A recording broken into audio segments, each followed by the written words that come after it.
வானவர் பிறந்த அந்த நன்னாளை இன்றைக்கு நாம் கொண்டாடி கொண்டிருக்கிறோம். இன்னொரு பெரிய பாக்கியம். கர்த்தருடைய நாமத்திற்கு மகிமை உண்டாகட்டும்.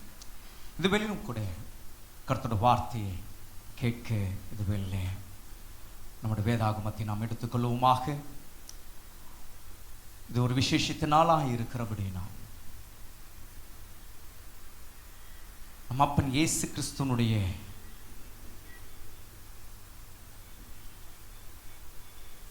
பிறந்த அந்நன்னாளை இன்றைக்கு உலகெங்கும்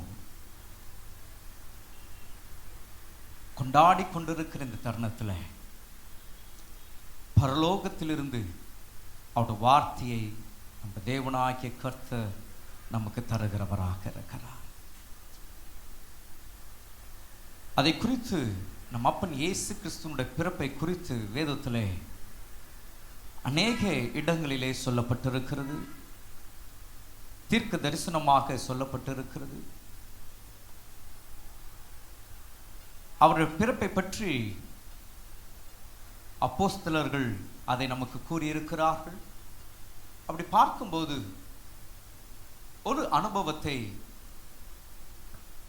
வேதத்திலே ஒரு தேவ மனுஷன் எப்படியாய் அதை உணர்ந்து ஆண்டவராகிய இயேசு கிறிஸ்துவனுடைய பிறப்பை பற்றி அவர் கூறியிருக்கிறார் என்பதை இந்த வேளையிலே நாம் பார்க்க போகிறோம். எடுத்துக்கொள்வோமாக என்னோடு கூட சங்கீதங்களின் புஸ்தகம் 148 சங்கீதம் 14 வசனம். Psalms 148 verses 14. சங்கீதம் 148 14 நான் வாசிக்கிறேன், கவனியுங்கள். அவர் தம்முடைய பரிசுத்தவான்கள் யாவருக்கும் தம்மை சேர்ந்த ஜனமாக்கிய இஸ்ரவேல் புத்திரருக்கும் கொண்டாட்டமாக தம்முடைய ஜனத்திற்கு ஒரு கொம்பை உயர்த்தினார். ஹல்லேலூயா. அவர் தம்முடைய பரிசுத்தவான்கள் யாவருக்கும் தம்மை சேர்ந்த ஜனமாக்கிய இஸ்ரவேல் புத்திரருக்கும் கொண்டாட்டமாக தம்முடைய ஜனத்திற்கு ஒரு கொம்பை உயர்த்தினார். இங்க சங்கீதக்காரன் தீர்க்கமாக ஆண்டவராகிய இயேசு கிறிஸ்துவின் பிறப்பை குறித்து இந்த இடத்துல சொல்லி இருக்கிறதை நாம் பார்க்க முடிகிறது. இங்க சங்கீதக்காரன் இந்த இடத்துல மிக அருமையாக சொல்லுகிறார், தம்முடைய ஜனத்திற்கு ஒரு கொம்பை என்ன செஞ்சாராம்? உயர்த்தினார். ஒரு கொம்பை உயர்த்தினார்.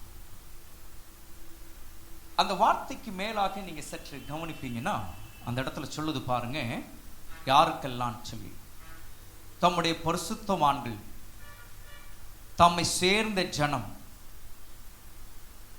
இஸ்ரவேல் புத்திரர். அப்ப இந்த இடத்துல 3 காரியத்தை இந்த இடத்துல பார்க்கிறோம். ஒன்று பரிசுத்தவான்கள், இரண்டாவது ஜனம், மூன்றாவது இஸ்ரவேல் புத்திரர். இந்த 3 விதமான மக்களும் என்னவாம்? கொண்டாடும்படியாக, கொண்டாட்டமாக. அந்த இடத்துல வசனம் சொல்லுகிறது, ஒரு கொம்பை என்ன செஞ்சாராம்? உயர்த்தினார். சங்கீதக்காரன் சொல்லுகிறா, நம்முடைய தேவனாகிய கர்த்தர் ஒரு கொம்பை உயர்த்தினாராம். அதேதான் நாம் யோவான் 3:16 அவை நாம் வாசிக்கிறோம். நாம் என்ன வாசிக்கிறோம்? 3:16 தேவன் தம்முடைய ஒரே பேரான குமாரனை கெட்டு போகாமல் நித்திய ஜீவனை அடையும்படிக்கு அவரை தந்துரலி அப்ப ஒருவர் கொடுத்திருக்கிறார். அப்ப அந்த இடத்துல சங்கீதக்காரன் சொல்லுகிறார், தம்முடைய ஜனத்திற்கு ஒரு கொம்பை உயர்த்தினாராம் சர்வ வல்லமுள்ள தேவனாகிய கர்த்தர்.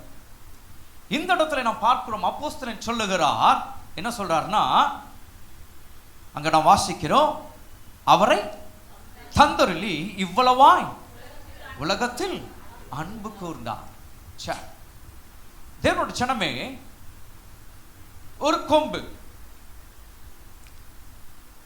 பற்றி இந்த இடத்துல சங்கீதக்காரன் எழுதி இருக்கிறார்னா அதுல ஒரு விஷயம் இருக்கு. எப்பவுமே ஒரு காரியத்தில் பழக்கம் உள்ளவர்களா இருந்தா எந்த ஒரு விஷயத்திலுமே அவருடைய செயல்பாடு அந்த பழக்க வழக்கங்களில் தான் இருக்கும். அப்படிதானே? ஏதோ ஒரு காரியத்தில் அவர்களுக்கு எப்பவுமே இருக்கு, அது அவர்கள் விட்டு போகாது அப்படின்னா அதுதான் அவங்களோட லைஃப்ல அதை அவங்க பயன்படுத்துறதாகவும் இருக்கும், அது அவளோட வாழ்க்கையில் அது செயல்முறையாகவும் இருக்கும். அப்ப இந்த இடத்துல சங்கீதக்காரன் கொம்பு அப்படின்னு சொல்லும்போது நம்ம ஒன்று நினைக்கணும், இவர் ஒரு மெய்ப்பன். சங்கீதக்காரன் என்று நான் சொல்லும்போது தாவீதை குறித்து நான் பேசுகிறேன். தாவீது ஒரு மெய்ப்பன். மெய்ப்பனோட கையில் என்ன இருக்கும்? ஒரு கொம்பு இருக்கும். தன்னுடைய ஆடுகளை பத்திரமாக அதை நடத்த, தன்னுடைய ஆடுகளுக்கு எந்த ஒரு சேதம் இல்லாவிட்டால் எந்த ஒரு ஆபத்து நெருங்க விடாமல் காத்து கொள்ள மெய்ப்பனோட கையில் என்ன இருக்குமா? ஒரு கொம்பு வச்சிருப்பார். இப்ப பாத்தீங்கன்னா இந்த காலத்துல வெளியே நாய் கொண்டு போறவங்களுமே என்ன வச்சிருக்கிறாங்க? கொம்பு வச்சுருக்கிறாங்க. நிலம் அப்படி மாறி இருக்கு. அப்ப அந்த நாட்களில் மெய்ப்பர்களுடைய கையில ஒரு கொம்பு இருக்கும். ஆடுகளை நடத்தவும் ஆடுகளுக்கு பாதுகாப்பாகவும். அதனால என்னவோதான் நான் நினைக்கிறேன், அவருடைய கையில் அது ஒரு பழக்கமாக அது இருந்தபடினாலே, அது அவருடைய கையை விட்டு அது போகாத ஒரு பொருளாக இருந்தபடினாலே, தன்னுடைய அனுபவத்தில் தேவனாகிய கர்த்தர் தம்முடைய ஒரே பேரான குமாரனை இந்த உலகத்திற்கு தந்தரல போகிற ஒரு விஷயத்தை தன்னுடைய வாழ்க்கையில அனுபவிக்கிற ஒன்றை வைத்து உலகத்திற்கு அவர் காட்டுகிறார். அதுதான் இந்த இடத்துல இந்த சங்கீதத்தில் நம்ம பார்க்கிறோம். என்ன சொல்றாருன்னா, தம்முடைய ஜனத்திற்கு ஒரு கொம்பை என்ன செஞ்சா? உயர்த்தினார்.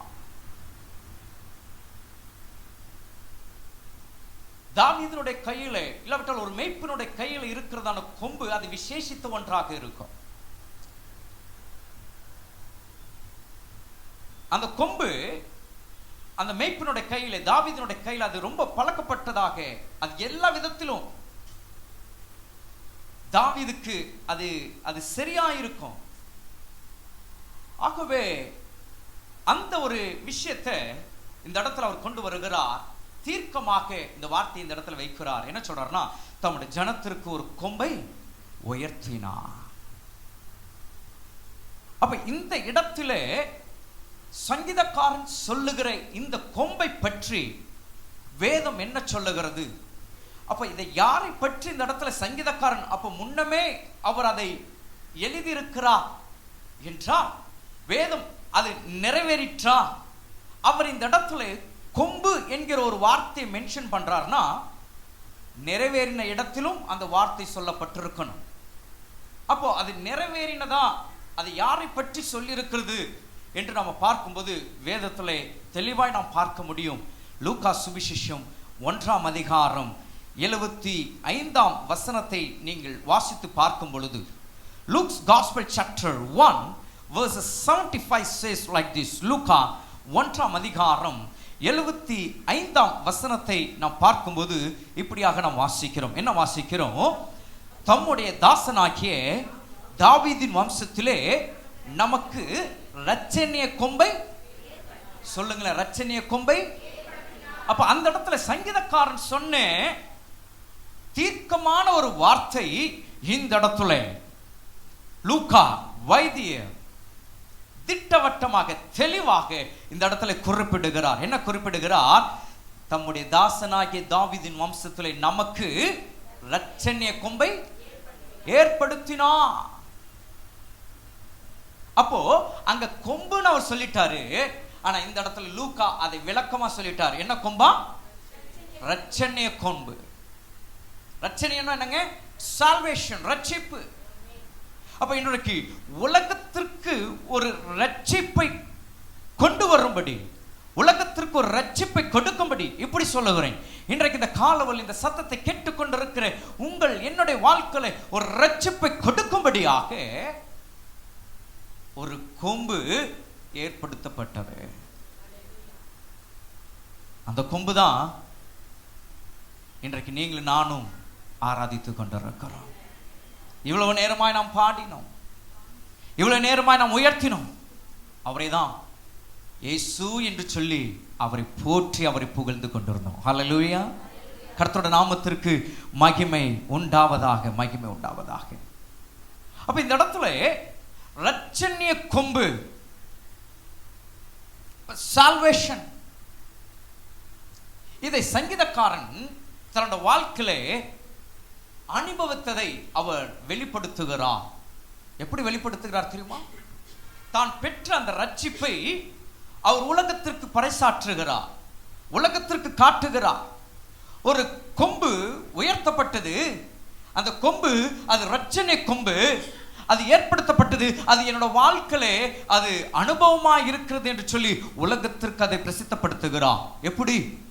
நீங்கள் வேதத்திலே நீங்கள் வாசித்து பார்ப்பீர்களானால் சங்கீதக்காரன் சொல்லுகிறான். சங்கீதம் 18ஆம் சங்கீதம் 2ஆம் வசனத்திலே நீங்கள் வாசிக்கும் போது அதை நாம் பார்க்க முடியும். Psalms chapter 18 verses 2 இப்படியாக நம்ம வாசிக்கிறோம். என்ன வாசிக்கிறோம் அந்த இடத்துல? கர்த்தர் என் கன்மலையும் என் கோட்டையும் என் இரட்சகரும் என் தேவனும், நான் நம்பியிருக்கிற என் துருகமும் என் கேடகமும். எல்லாரும் சொல்லுவோம், என் ரட்சணியே, என் ரட்சணியே, என் உயர்ந்த அடைக்கலமாயிருக்கிறார். அப்ப பாத்தீங்களா, சங்கீதக்காரன் தீர்க்கமாக சொல்லுகிறார், இதோ ஒருவர் இந்த ஜனத்திற்கு, பரிசுத்தவான்களுக்கு, இஸ்ரவேல் புத்தர் கொண்டாட்டமாக இதோ ஒரு கொம்பு உயர்த்தப்படுகிறது. அந்த கொம்பு அது வேற ஒண்ணும் இல்லை, அது ரட்சணிய கொம்பு. அந்த ரட்சணிய கொம்பு என்னுடைய வாழ்க்கையில் அது அனுபவமா இருக்கின்று இந்த இடத்துல சங்கீதக்காரன் வெளிப்படுத்துகிறான். அப்போ தன்னோட வாழ்க்கையில ஒரு ரட்சிப்பின் அனுபவம் தாவீதினுடைய வாழ்க்கையில இருந்தபடினாலதான் இதை சொல்ல முடியுது. இல்லைன்னா சொல்ல முடியுமா? கொஞ்சம் யோசிச்சு பாருங்களேன். ரட்சிப்பின் அனுபவம் இல்லாம அந்த ஒரு வார்த்தையை சொல்ல முடியுமா? அதுவும் வைராக்கியமாக, உலகம் அறிய, உலகம் தெரிந்து கொள்ள, அவரே என் ரட்சணிய கொம்பு, என் ரட்சணிய கொம்பு என்று ஸ்ட்ராங்கா அனௌன்ஸ் பண்ணுகிறார். அப்ப அது தன்னோட வாழ்க்கையில இல்லை அப்படின்னா அதை அவர் சொல்லியிருக்க முடியாது. அப்ப அது தன்னோட வாழ்க்கையில் அவர் அதை அனுபவிக்கிறதுனாலதான் அவர் நிறைய விஷயங்களை சொல்லிட்டு வர்றாரு. அதுல ஒன்று என்ன சொல்றாருன்னா, அவர் என் ரட்சணிய கொம்பு. கர்த்தருடைய நாமத்திற்கு மகிமை உண்டாவதாக, மகிமை உண்டாவதாக. என் அன்புக்குரிய தேவனுடைய சொன்னமே, இந்த ரட்சணிய கொம்புனுடைய அனுபவம் எப்படி தெரியுங்களா?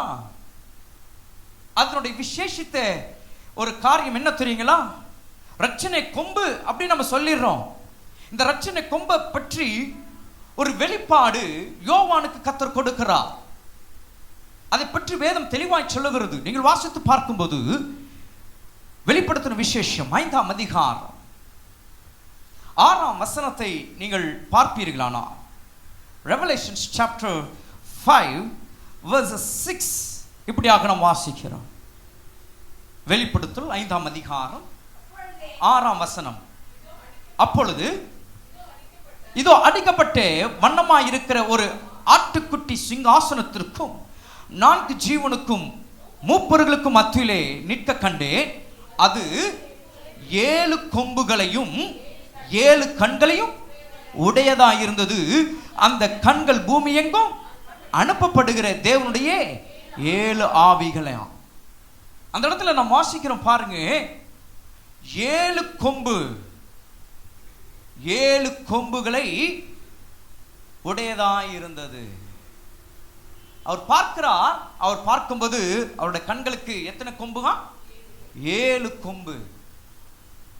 அப்போ இரட்சணிய கொம்பு என்று சொல்லும்போது அந்த இரட்சிப்பின் அனுபவத்திலே 7 விதமான காரியங்கள் உண்டாயிருக்கிறதை நாம் பார்க்க முடிகிறது.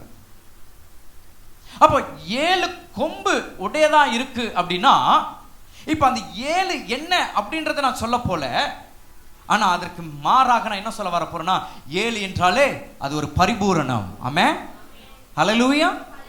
அந்த 7 இரட்சணியம், அந்த 7 இரட்சிப்பு என்ன என்பதை குறித்து நான் பேச வரல.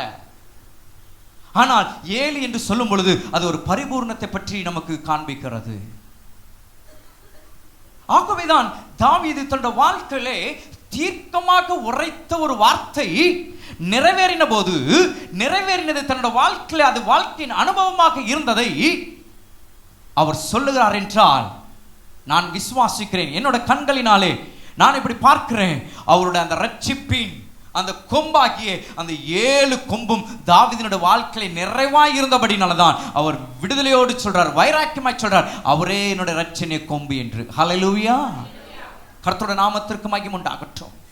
அந்த பரிபூர்ணமான அந்த 7 கொம்பும் தாவீதினுடைய வாழ்க்கையில இருந்தபடினால்தான் அதை உலகத்திற்கு பிரஸ்தாபப்படுத்துகிறார். அந்த அந்த என் இரட்சணிய கொம்பு என்று சொல்லி. தேவனுடைய சனமே, இன்றைக்கு இந்த வார்த்தை கேட்டுக்கொண்டிருக்கிற நம்முடைய வாழ்க்கையில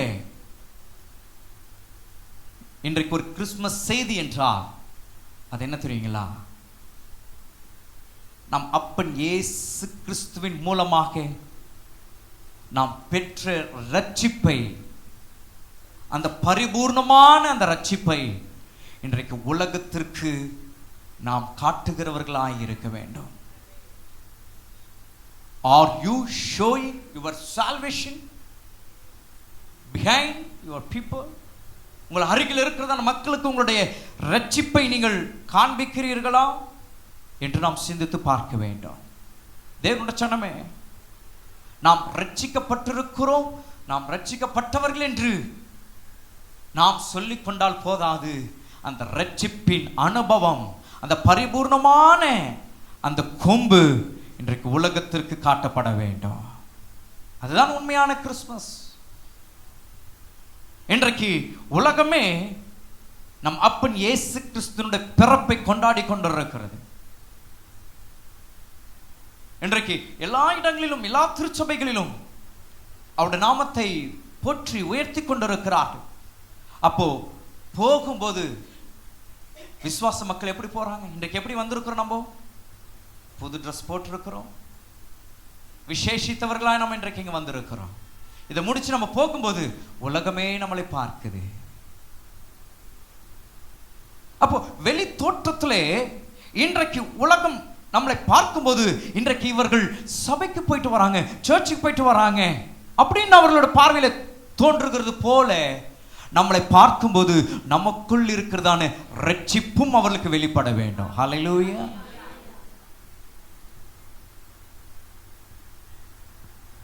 அதுதான் உண்மையான கிறிஸ்துமஸ். அப்போ அந்த இரட்சிப்பின் கொம்பாக்கிய அந்த 7 கொம்பு என்று நம்ம பார்க்கிறோமே, அதை எப்படி நாம் வெளிப்படுத்த முடியும்? அதை எப்படி நாம் வெளிப்படுத்த போகிறோம்? அதை நாம் எப்படி உலகத்திற்கு வெளிக்காட்ட முடியும்?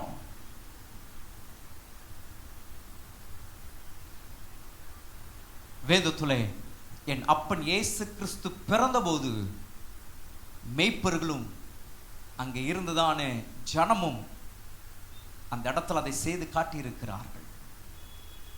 அந்த இரட்சிப்பின் அனுபவத்தை, அந்த பரிபூர்ணமான அந்த 7 கொம்பாகிய அந்த இரட்சிப்பின் அனுபவத்தை என் அப்பன் இயேசுவுக்கு முன்பாக உலகம் பார்க்கும்படி, உலகம் அறியும்படி, உலகம் தெரிந்து கொள்ளும்படி அவர்கள் நமக்கு செய்து காட்டியிருக்கிறார்கள்.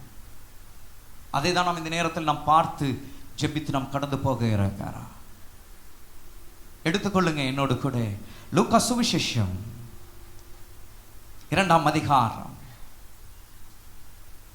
Let's turn with me. Luke's Gospel chapter 2 verses 15 to 20. லூக்கா 2ஆம் அதிகாரம் 15ஆம் வசனம் முதல் 20ஆம் வசனம் வரையிலே நான் வாசிக்கிறேன். பாருங்க, அங்கே நம்ம என்ன வாசிக்கிறோம்? தேவதூதர்கள் அவர்களை விட்டு பரலோகத்திற்கு போன பின்பு மேய்ப்பர்கள் ஒருவரை ஒருவர் நோக்கி, நாம் பெத்லகேம் ஊருக்கு போய் நடந்ததாக கர்த்தரால் நமக்கு அறிவிக்கப்பட்ட இந்த காரியத்தை பார்ப்போம் வாருங்கள் என்று சொல்லி, அந்த வசனத்தில் பாருங்க ஒரு வார்த்தை இப்படி சொல்லுது, அதை வெளிப்படுத்துறாங்க. பாருங்க, நாம் பெத்லகேம் ஊருக்கு போய் நடந்ததாக. அதுதான் ரொம்ப முக்கியங்க. என்ன வார்த்தை அந்த இடத்துல? நடந்ததாக. அப்போ நடந்ததாக அப்படின்னா என்னங்க? அது எதை அவங்க ஃபோக்கஸ் பண்றாங்க? எதை மெயின் பண்ணி அந்த வார்த்தை அந்த இடத்துல கொண்டு வராங்க? சங்கீதக்காரன் 148 நாம் வாசித்தோம் அல்லவா? இதோ தம்முடைய ஜனத்திற்கு ஒரு கொம்பை உயர்த்தினா.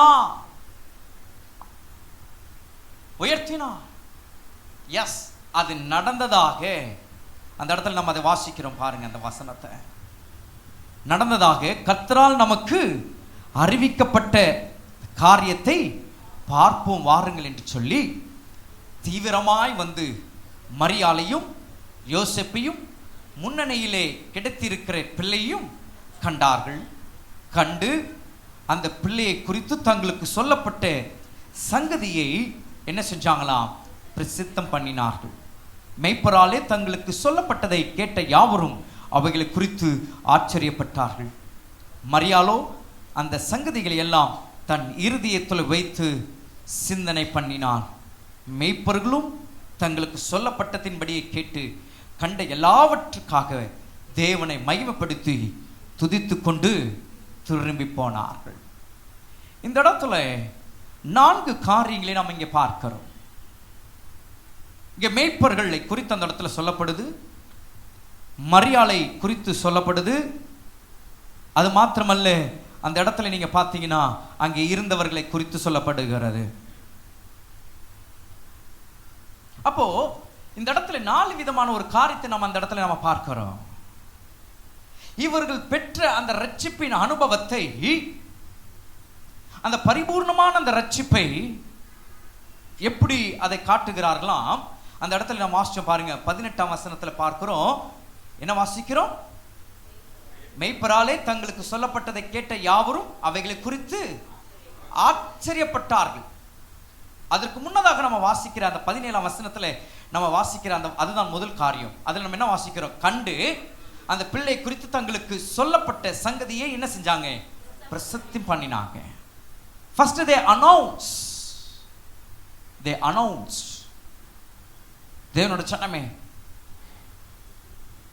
உண்மையான கிறிஸ்மஸ் என்றால் ஏதோ நாம் வருஷத்துல ஒரு முறை அவருடைய பிறப்பு நாளை கொண்டாடும் விதமாக எல்லாவற்றையும் நாம் ஆயத்தப்படுத்தி நம்முடைய விருப்பம் போல நாம் விரும்பினது போல எல்லாவற்றையும் அதை செய்து சபைக்கு வந்துட்டு போய் அதோடு முடிவது அல்ல கிறிஸ்மஸ். கிறிஸ்மஸ் என்றாலே இட்ஸ் அனௌன்ஸ்ட், பிரசித்தி பண்றது. அது எப்போ? எது இன்றைக்கு ஒரு நாள் மாத்திரம் அல்ல, ஒவ்வொரு நாளும் கிறிஸ்துவை நாம் என்ன செய்ய வேண்டுமா? பிரசித்தம் பண்ண வேண்டும். We announce our Lord Jesus Christ every day. ஒவ்வொரு நாள் நம் அப்பன் இயேசு கிறிஸ்துவை பற்றி நாம் பிரசித்தம் பண்ணுகிறவர்களாய் நாம் இருக்க வேண்டும். அது எங்கிருந்து ஆரம்பிக்குது? அப்போஸ்தலர் 1:8 நாம் வாசிக்கிறோம். முதல் எந்த இடத்துல என்று? அது நம்ம முதல் குடும்பத்தில் இருந்து, அடுத்தது நம்முடைய வீட்டுக்கு, நம்முடைய குடும்பத்தை விட்டு வெளியே, அடுத்தது சமுதாயத்துல, அடுத்தது பட்டணத்துல. இப்படியாக நாம் நம்முடைய அப்பன் இயேசு கிறிஸ்துவை பற்றி பிரசித்தம் பண்ணுகிறவர்களா நாம் இருக்க வேண்டும். அதுதான் உண்மையான கிறிஸ்மஸ். இந்த நாட்கள் நம்முடைய வீட்டில் நம்முடைய குடும்பத்தில் உள்ளவர்களோடு உட்கார்ந்து நம் அப்பன் இயேசு கிறிஸ்துவை பற்றி நாம் பேசுகிறோமா? சிந்தித்து பாருங்களேன். நிறைய விஷயங்கள், பல காரியங்களை நாம் உட்கார்ந்து குடும்பமாக பேசுகிறோம். ஆனால் சந்தோஷமாக மகிழ்ச்சியாக ஒரு தருணத்துல உட்கார்ந்து நம் அப்பன் இயேசுவை பற்றி, இயேசு கிறிஸ்துவை பற்றி உங்கள் குடும்பத்தோடு பேசுறீங்களா? கணவன் மனைவி பிள்ளைகளோடு அமர்ந்து ஆண்டவராகிய இயேசு கிறிஸ்துவை பற்றி உங்களுக்குள்ளாக பேசுகிற அனுபவம் இருக்கா? அதுதான் பிரசித்திப்படுத்துகிற ஒரு காரியம். இதே போல் நீங்க அந்த 1:8 படியாக நீங்கள் நாம் பார்க்கும்போது, இன்றைக்கு நாம் உலகத்திற்கு நாம் பிரசித்திப்படுத்துகிறவர்களா இருக்கணும். இவங்க அதை தான் செஞ்சாங்க. இவர்களுக்குள்ளாக அந்த ரட்சிப்பின் அனுபவம் வந்த அந்த அந்த அந்த அனுபவம், அந்த அந்த அந்த சூழ்நிலை அவள் செஞ்சது என்ன? அதை பிரசித்தப்படுத்துறாங்க. தேவனோட ஜனமே, இந்த கடைசி காலத்தில் நாம் வந்து விட்டோம். யார் இன்றைக்கு நாம் கொண்டாடி கொண்டிருக்கிறோமோ அவர் சீக்கிரம் வரப்போகிறார் என்பதை நாம் மறந்து விடாமல் அவருடைய வருகையை எதிர்நோக்குகிறவர்களாக இந்த நாட்களில் ஒரு உண்மையான கிறிஸ்துமஸாக அவருடைய பிறப்பின் நாளை நாம் மாற்றணும்னா அது அவரை பற்றி பிரசித்தப்படுத்துகிறதுல தான் இருக்கு. அதான் உண்மையான கிறிஸ்துமஸ். சரி, ரெண்டாவது நம்ம என்ன பார்க்கிறோம் அந்த இடத்துல? ஆச்சரியப்பட்டார்கள். 18ஆம் வசனத்துல ஆச்சரியப்பட்டார்கள். இது எதை நமக்கு காண்பிக்குதுன்னா, உலகம் ஆண்டவராகிய இயேசு கிறிஸ்துவை குறித்து ஆச்சரியப்படுகிற ஒரு அனுபவத்திற்குள்ளாக நீங்களும் நானும் கடந்து போகிறவர்களாக இருக்கணும். இன்றைக்கு உலகம் ஆச்சரியப்படணும். இயேசு கிறிஸ்துனுடைய போதனையை குறித்து, இயேசு கிறிஸ்துனுடைய வாழ்க்கையை குறித்து, இயேசு கிறிஸ்துனுடைய ஜீவியத்தை குறித்து இன்றைக்கு உலகம் ஆச்சரியப்படணும். அப்போ உலகம் என் அப்பன் இயேசு கிறிஸ்துவை பற்றி ஆச்சரியப்படணும்னா அந்த ஆச்சரியம் எதன் மூலமாக போகும்னா நம் ஒவ்வொரு மூலமாக தான் அந்த ஆச்சரியம் அவளுக்குள்ளாக உண்டாகும். ஹல்லேலூயா. ஆமா. அப்போ நாம் வாழுகிற இந்த நாட்களில் எப்படி வாழுகிறோம் என்பதுதான் இன்றைக்கு உலகம் இயேசுவை ஆச்சரியத்தோடு கூட பார்க்கக்கூடிய ஒரு நிலைக்கு கொண்டு போகும். பிரியமானவர்களே, இவங்கெல்லாம் கிறிஸ்தவர்களா அப்படின்னு சொன்னாலே முடிஞ்சு போச்சு.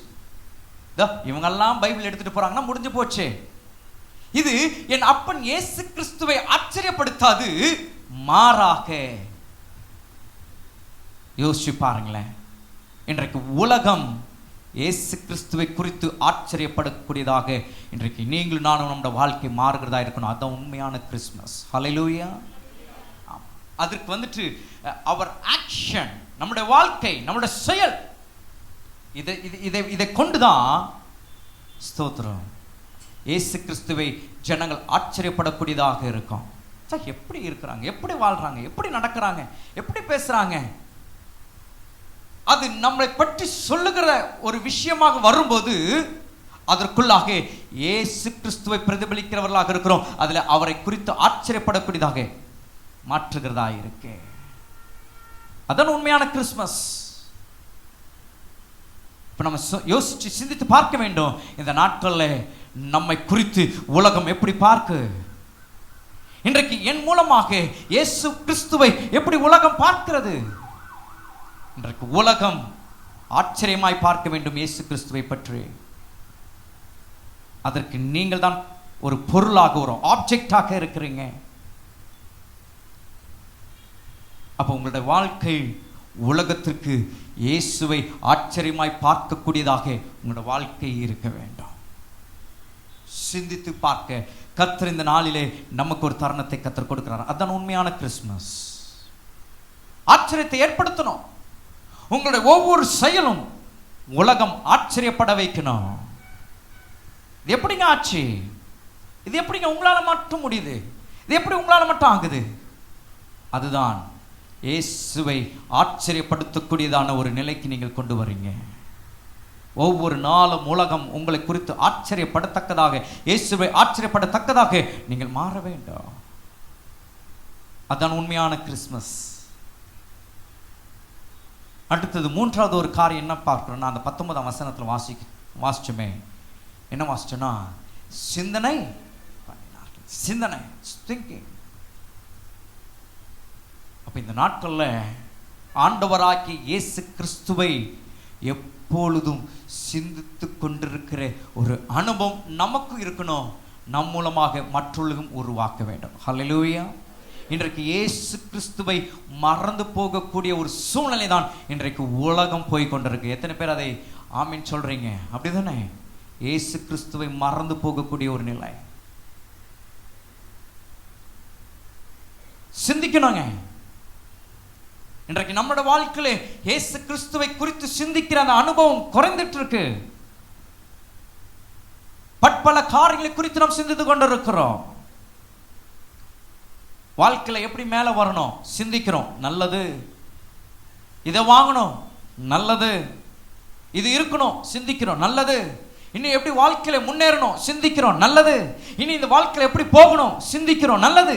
பல காரியங்களை நாம் நம்முடைய வாழ்க்கையில சிந்தித்துக் கொண்டிருக்கிறோம். அவைகளையே நாம் சிந்தித்துக் கொண்டிருக்கிறோமே தவிர இந்த நாட்களில் இயேசு கிறிஸ்துவை நம்முடைய சிந்தனையில சிந்தித்துக் கொண்டிருக்கிறோமா?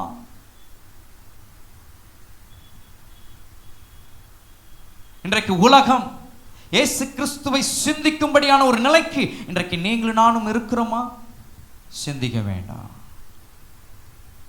நாம் ஒருவரோடு கூட பழகுகிறோம், நாம் ஒருவரோடு கூட நடக்கிறோம், நாம் ஒருவரோடு கூட இருக்கிறோமானால் அவர்களையும் அந்த இடத்துல அந்த சூழ்நிலை என்ன நடக்குது அப்படிங்கிறத நம்ம யோசிச்சு பார்க்கணும். அப்ப நாம் இயேசுவை சிந்திக்கிறவர்களாக நாம் இருந்தோம்னா நம்மோடு கூட இருக்கிறவர்களையும் இயேசுவை சிந்திக்கிறவர்களாக நாம் வைப்போம். ஹல்லேலூயா. சில கர்த்தருடைய பிள்ளைகளை பார்த்தீங்கன்னா நிறைய பேர்கிட்ட நான் அதை கேட்டிருக்கிறேன், நிறைய பேர் சொல்லியிருக்கிறதையும் நான் கேட்டிருக்கிறேன். என்னன்னா சிலர் சொல்லுவாங்க, என்கிட்ட யாருமே பழக மாட்டாங்க, யாருமே என் கூட இருக்க மாட்டாங்க, யாருமே என் கூட ஒரு 2 நிமிஷத்துக்கு மேலே யாரும் என் கூட வர மாட்டாங்க, நிற்க மாட்டாங்க, பேச மாட்டாங்க, பார்க்க மாட்டாங்க. என்னை பார்த்தவர் என்ன எப்படி இருக்கிற அப்படின்னு கேட்டு ஓடிடுறாங்க. என்னன்னு கேட்டாதான் அவர் எப்பொழுதுமே அவரோட வாயில ஆண்டவரை குறித்த பாட்டு நின்று ஒரு 2 நிமிஷத்துக்கு மேல ஒருத்தர் நின்றுட்டா அவரோட வாயில இருந்து டக்குன்னு வசனம். இது கூட நிக்கிறவங்களுக்கு என்ன இருக்கு? கஷ்டமா இருக்கு. இவன் கூட இருந்தா எப்ப பாரு என்னப்பா வசனத்தையே இயேசுவையே வேண்டாம். சிலரை பார்த்தா சொல்லுவாங்க, ஐயோ அவன்கிட்டலாம் நம்ம போயிருக்கோம், இவங்கள்ட்ட நம்ம இருக்க முடியாதுங்க, இவங்க எப்போ பார் பாடுவாங்க, இவங்க எப்போ பார் வசனத்தை சொல்லிக்கிட்டு இருப்பாங்க, இவங்க எதாவது சொல்லிக்கிட்டு இருப்பாங்க, ஐயோ அவங்க வேண்டாம், போய் மாட்டிக்காதீங்க, போய் சிக்கிக்காதீங்க. அப்ப இதுல நாம் எடுத்துக்கொள்ள வேண்டிய ஒரு காரியம் என்ன, பார்க்க வேண்டிய ஒரு விஷயம் என்னன்னா, அந்த மக்கள் எப்பொழுதும் தேவனை குறித்த ஒரு சிந்தனை இருக்கிறபடினாலதான் அந்த சிந்தனை அவர்கள் இருந்து அது வெளிப்படும் போது அது மற்றவர்களால் அதை ஏற்றுக்கொள்ள முடியாம போகுது.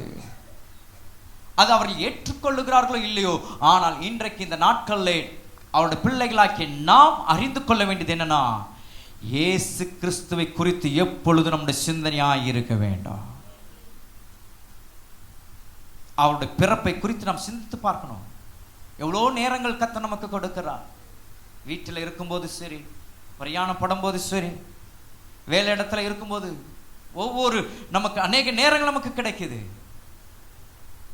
அந்த நேரங்களில் இயேசுனுடைய பிறப்பை பற்றி நாம் சிந்திக்கலாம், அவருடைய வளர்ப்பை பற்றி சிந்திக்கலாம், தகப்பன் தாயோடு அவர் இருந்த அந்த வளர்ப்பை சிந்திக்கலாம், தாய் தகப்பனை விட்டு அவர் போதிக்கும்படியாக அந்த சூழ்நிலை காலத்தை பற்றி சிந்திக்கலாம். இதை போல அவருடைய வேதத்துல அவரை பற்றி, அவருடைய வாழ்க்கை பற்றி, அவர் வாழ்ந்த அந்த 33 ஆண்டு கால அவருடைய வாழ்க்கை பற்றி சிந்திக்க ஏராளம் உண்டு. அப்ப அவரை பற்றி ஒரு சிந்தனை நமக்குள்ளாக இருந்துச்சுன்னா அந்த சிந்தனை உலகத்திற்கும் அது போகும். பிரியமானவர்களே, அதுதான் உண்மையான கிறிஸ்துமஸ். இன்றைக்கு நம்ம பிரச்சனைகளை நாம் சிந்தித்துக் கொண்டிருக்கிறோம், பலவிதமான சூழ்நிலைகளை நாம் சிந்தித்துக் கொண்டிருக்கிறோம். அடுத்தது என்ன நடக்க போகுது, அடுத்தது என்ன நடக்கும், என்ன சம்பவிக்கும், என்ன வரும், எதை நான் பார்க்க போறேன், எது எனக்கு கிடைக்கும், இவைகளை நாம் சிந்தித்துக் கொண்டிருக்கிறோம்.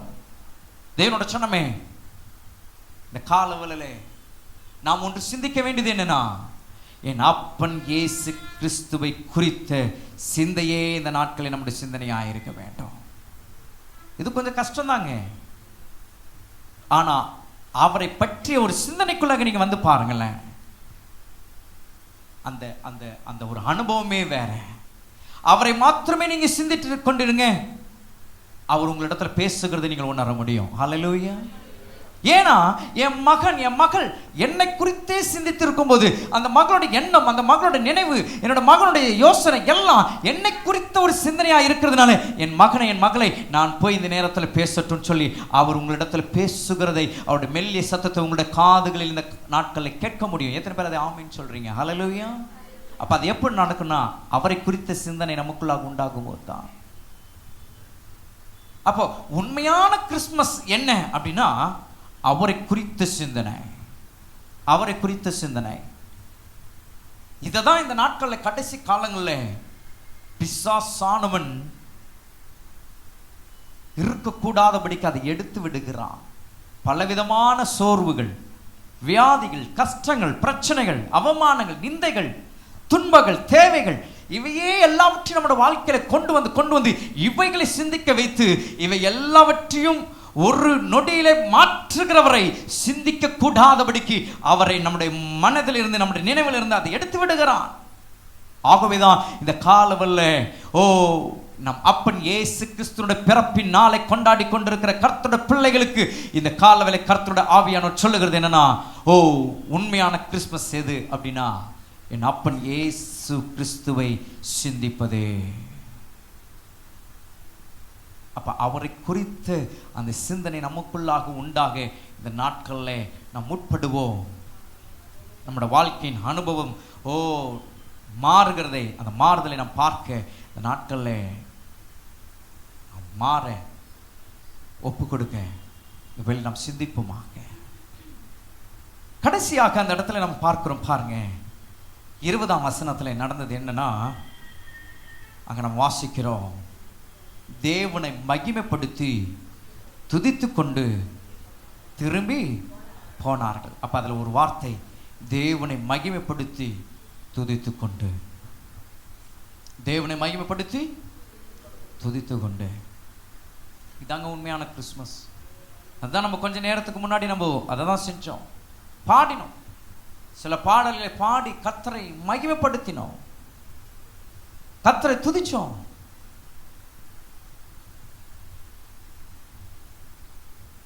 அப்போ இங்க இந்த இடத்துல நமக்கு 4வது நமக்கு சொல்ல வருகிற ஒரு விஷயம், தேவனை மகிமைப்படுத்துகிற அனுபவம், கர்த்தரை துதிக்கிற ஒரு அனுபவம்.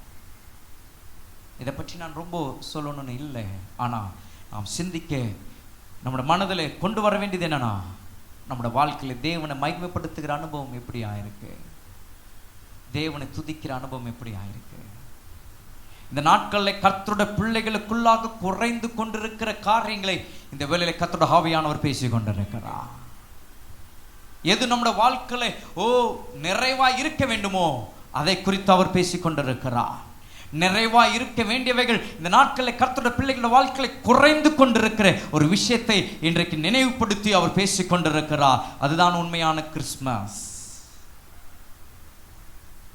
தேவனை மகிமைப்படுத்துகிற ஒரு அனுபவம், கர்த்தரை துதிக்கிற ஒரு அனுபவம் நம் ஒவ்வொருடைய வாழ்க்கையில இருக்க வேண்டாம். தேவனுடைய சனமே, நம்முடைய இந்த உலக வாழ்க்கையில நாம் எதை ஆதாயப்படுத்தியிருக்கிறோமோ இல்லையோ, எதை நம்முடைய வாழ்க்கையில லாபமாக பார்க்கிறோமோ இல்லையோ, தேவனை மகிமைப்படுத்துகிற ஒரு காரியத்தையும் தேவனை துதிக்கிற ஒரு காரியத்தையும் உங்களோட வாழ்க்கையில அதை நீங்கள் லாபமாய் வைத்திருப்பீர்களானால் நான் சொல்லுவேன், நிச்சயம் பரலோகத்தில் உங்களுக்கு இடம் உண்டு. வேதத்தில் வாசிக்கிறோம், மனிதன் உலகம் முழுவதையும் ஆதாயப்படுத்தினாலும் தன் ஆத்துமாவை நஷ்டப்படுத்தினால் அவனுக்கு என்ன லாபம்? எல்லாம் ஆதாயப்படுத்தலாம், எல்லாவற்றையும் ஆதாயப்படுத்திக் கொள்ளலாம், எல்லாவற்றையும் அனுபவிக்கலாம். ஆனால் ஆத்துமா நஷ்டப்பட்டால் அதனால் லாபம் என்ன? அப்ப ஆத்துமா நஷ்டப்படாதபடிக்கு அந்த ஆத்துமா லாபத்தினால் நிறைய வேண்டுமானால் 2 விஷயம்தான். 1 தேவனை மகிமைப்படுத்தி, 2 கர்த்தரை துதிப்பது. இதுதான் ஆத்துமா லாபம் பெறுகிற ஒரு காரியம்.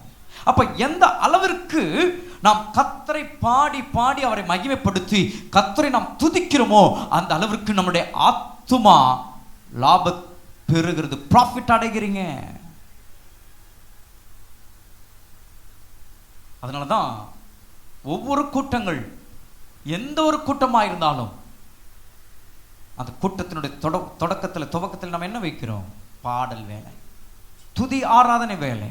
ஏன்? இதை கர்த்தர் பிரியப்படுகிறவராய் இருக்கிறார். இதுல எத்தனை பேர் நாம் கலந்து கொள்ளுகிறோம்? அந்த பாடல் வேலையில, அந்த துதி வேலையில எத்தனை பேர் அதில் நாம் இணைத்துக் கொள்ளுகிறோம்? எத்தனை பேர் அந்த அனுபவத்திற்குள்ளாக நாம் போகிறோம்? கொஞ்சம் யோசிச்சு பாருங்களேன். அதுதாங்க உண்மையான கிறிஸ்துமஸ். ஏதோ நான் ஒன்றை பேசவில்லை, வேதத்தில் சொல்லப்பட்டிருக்கிறதை நான் உங்களோடு கூட நான் பேசிக் கொண்டிருக்கிறேன். What is real Christmas? The real Christmas is glorifying God and praising Jesus. உண்மையான கிறிஸ்மஸ் என்றால் தேவனை மகிமைப்படுத்தி கர்த்தரை துதிப்பதுதான் உண்மையான கிறிஸ்மஸ். நம்முடைய வாழ்க்கையில கர்த்தர் நமக்கு கொடுத்திருக்கிற இந்த காலங்கள்ல தேவனை மகிமைப்படுத்துகிற, கர்த்தரை துதிக்கிற அந்த அனுபவம், அந்த நேரத்தை ஒருபோதும் உங்களுடைய வாழ்க்கையில விட்டு விடாதீங்க. ஏதோ போகணும் அந்த ஒரு காரியத்தை மனதிலிருந்து நாம் எடுத்துருவோம். போயிட்டா போதும், அதை நம்முடைய மனதிலிருந்து எடுத்துருவோம். போகணும், அதை மனதிலிருந்து எடுத்துருவோம். கர்த்தரை நான் பாடி ஆராதிக்கணும், தேவனை நான் மகிமைப்படுத்தணும், அவரை நான் துதிக்கணும் என்கிற அந்த ஒரு வாஞ்சை நம்முடைய உள்ளத்துல நம்ம கொண்டு வந்துட்டோம்னா, 8 மணிக்கு ஆராதனைனா 7:45 நம்ம இருப்போம். அப்பதான் அந்த தொடக்கத்தில் இருந்தே அந்த பாடல் அவரை மகிமைப்படுத்துகிற ஒரு அனுபவம், கர்த்தரை துதிக்கிற அனுபவம் நமக்கு முழு நிறைவாய் நமக்கு கிடைக்கும். அப்பொழுதுதான் நம்ம அதை லாபமாய் நம்முடைய வாழ்க்கையில், நம்முடைய ஆத்மாவிலே அதை நாம் பெற்றுக்கொள்ள முடியும்.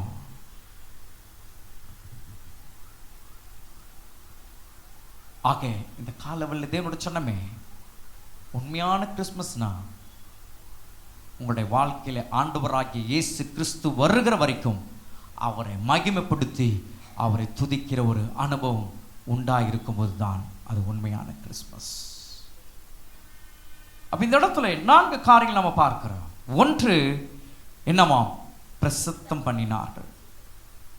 அப்ப அனௌன்ஸ், நாம் இயேசு கிறிஸ்துவை நாம் பிரசித்தம் பண்ணணும். முடிந்த அளவு நீங்கள் பார்க்கிற, பேசுகிற, நிற்கிற, உட்கார்கிற, போகிற, வருகிற இடத்துல எப்படியாகிலும் இயேசுவின் அன்பை சொல்லுகிறவர்களாய் நாம் இருக்க வேண்டாம். இரண்டாவது, அந்த இடத்துல நம்ம பார்க்கிறோம், உலகம் கிறிஸ்துவை ஆச்சரியப்படத்தக்கதாக அவர்களை நாம் வைக்கிறவர்களாய் நாம் இருக்க வேண்டாம். கிறிஸ்துவை அவர் எப்பொழுதும் ஆச்சரியத்தோடு கூட பார்க்கணும்.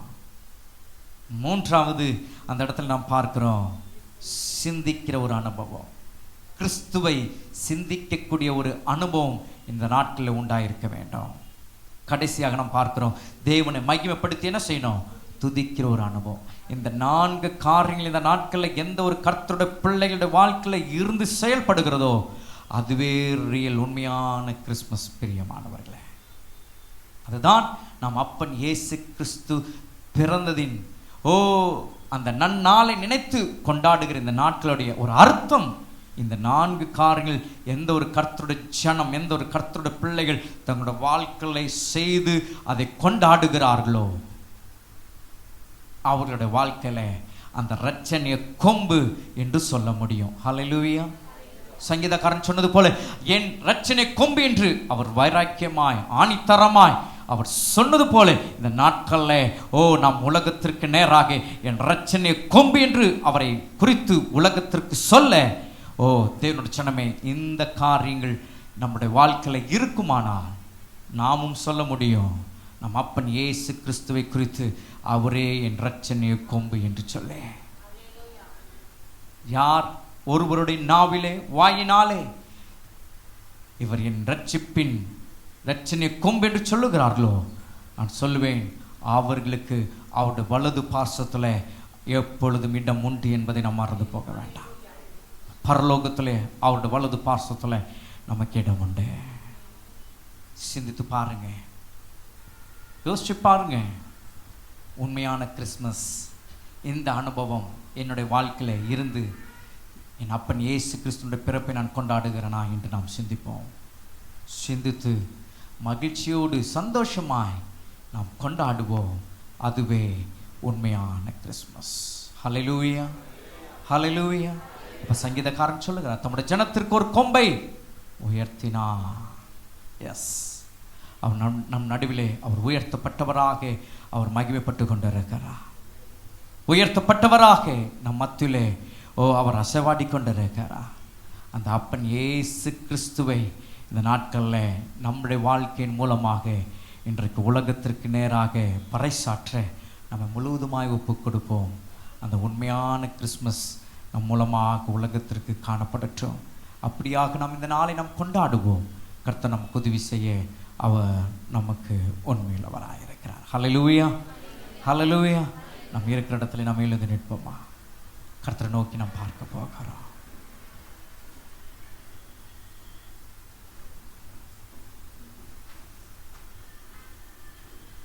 தம்முடைய தாசனாகிய தாவீதின் வம்சத்திலே நமக்கு இரட்சணிய கொம்பை ஏற்படுத்தினார் என்று அப்போஸ்தலன் சொல்லுகிறார் என்றார். எஸ், அந்த இரட்சணிய கொம்பு இந்த நாட்களில் நமக்குள்ளாக வாழ்ந்து கொண்டிருக்கிறது என்பதை நீங்கள் மறந்து போகக்கூடாது. நமக்குள்ளாக அது இருக்கு அப்படிங்கிறது நம்ம மறந்து போகக்கூடாது. இந்த இரட்சணிய கொம்பாக்கிய என் அப்பன் இயேசு கிறிஸ்து நமக்குள்ளாக இருக்கிறார். அவர் நமக்குள்ளாக இருக்கிறார். அவர் உங்களுக்குள்ளாக இருக்கிறார் என்பதை உலகம் பார்க்கும்படி இதோ மேய்ப்பர்கள் மரியாள் அங்கு இருந்தவர்கள் அதை காட்டினார்கள், அதை செய்தார்கள்.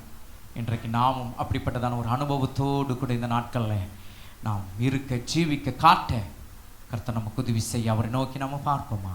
Hallelujah, glory to God.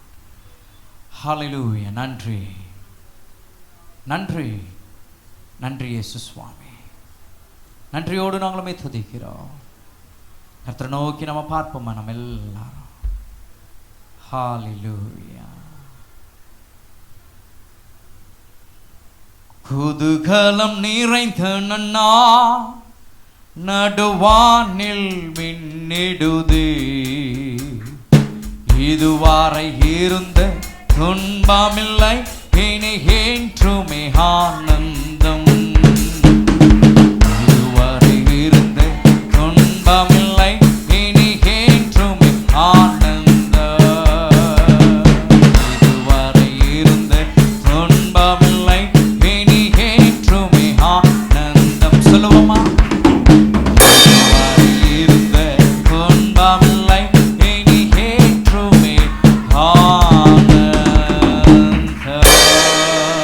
கரங்களை தட்டி நம் அப்பன் இயேசுவை ஒரு விசை கூட நம் மகிழ்ச்சியோடு கூட மகிமைப்படுத்துவோமா? கர்த்தர் ஆசீர்வதிப்பாராக. Wish you a Merry Christmas and a Happy